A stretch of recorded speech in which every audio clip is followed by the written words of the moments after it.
Et si se mettre en déséquilibre était finalement la clé pour trouver l'équilibre? Bienvenue à François. Avril 2006, je vais bientôt avoir 16 ans. Premier championnat de France de judo à Paris. Je suis prêt, entraîné, et j'ai ma technique favorite sur laquelle m'appuyer. Premier combat, victoire en moins d'1 minute. Deuxième combat en moins de 30 secondes. Troisième combat, ma technique ne passe plus.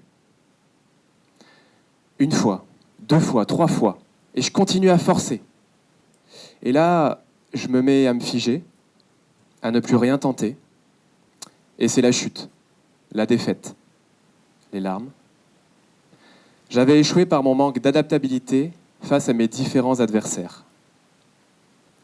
Alors, nous parlons ce soir de transition, de monde à réinventer, mais le changement n'a jamais été le problème en soi dans ce monde. C'est notre tendance naturelle à vouloir toujours s'y opposer. Nous vivons dans un monde mouvant, imprévisible, instable, c'est ainsi. Et pourtant, nous persistons dans notre quête d'immobilité et de statu quo. Mais dans un monde en mouvement, l'immobilité, c'est le danger. J'ai compris cela en pratiquant le judo depuis tout petit. Savez-vous d'ailleurs comment il a été inventé? Maître Jigoro Kano, fondateur du judo, faisait toujours ce même constat.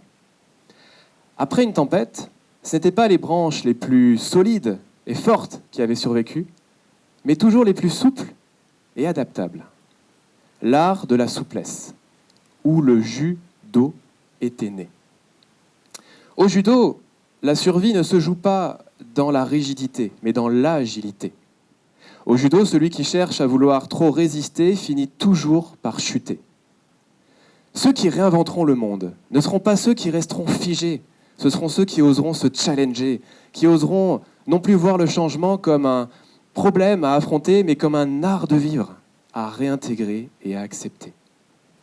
Tous les modèles scientifiques s'accordent sur cette première phase indispensable de prise de conscience pour conduire un changement de manière durable. Créer du déséquilibre n'est pas une mise en danger, c'est une mise en opportunité. Alors imaginez un monde où vous prenez conscience du risque à vouloir parfois trop persister. Imaginez un monde où vous acceptez le changement et même vous cherchez à le provoquer. Imaginez un monde où vous osez challenger vos habitudes pour mieux avancer. Alors en sport, oui, mais aussi en famille, en management, dans vos choix de vie.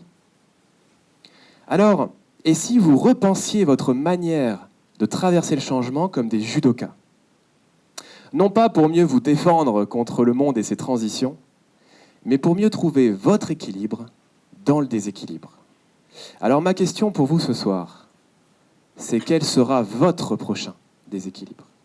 Je vous remercie.